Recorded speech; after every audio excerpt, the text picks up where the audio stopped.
Hello dear fans. Is gay school eligible to work as a teacher? This issue causes fierce controversy in Russian society.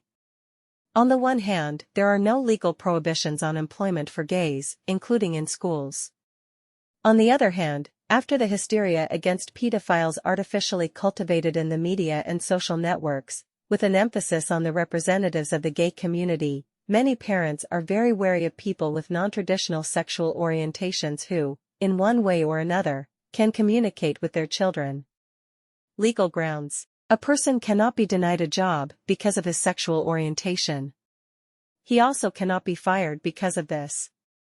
Otherwise, such a situation would be a direct violation of the provisions of the Labor Code of the Russian Federation, which prohibit any discrimination in employment and dismissal, in particular because of sexual orientation.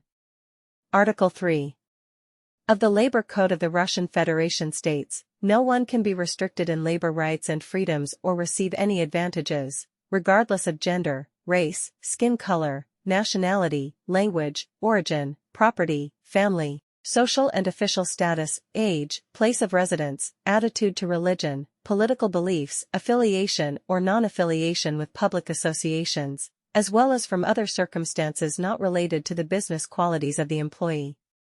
Although sexual orientation is not directly named in this list of grounds for discrimination, it falls under the phrase other circumstances.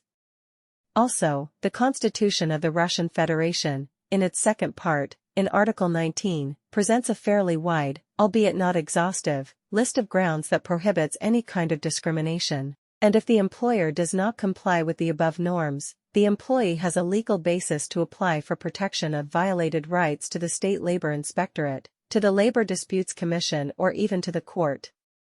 Therefore, the school director or educational authorities cannot refuse a teacher to work only because of his sexual orientation. Otherwise, they face certain legal sanctions. Moral grounds. If a teacher behaves decently, does not engage in propaganda or encouragement of immoral behavior, then from the standpoint of morality, he has every right to remain in his position. Even being gay. Nevertheless, many parents, especially devout ones, would reject such conclusions, citing their disagreement by the fact that a gay teacher will anyway one day show increased attention to students of the same gender. Of course, the possibility of such a case cannot be denied. Modern high school accelerators, both boys and girls, often look like adults and by the age of 16 to 18 have a very beautiful formed appearance. But in this case, is there no less reason to worry that, for example, a heterosexual physical education instructor suddenly begins to stare at the matured graduates, sighing furtively in his departed youth? In other words, traditional orientation does not mean that a person will automatically behave morally. And it is not orientation, in general, that is the measure of human actions. In addition, an unconventionally oriented person does not have any need, and, as a rule, no desire, to tell about his preferences to people with whom a purely business relationship is being built. In this case, it is a team and students, and from the point of view of ethics, it is not decent to talk about your personal life and its features to strangers. Thanks for watching.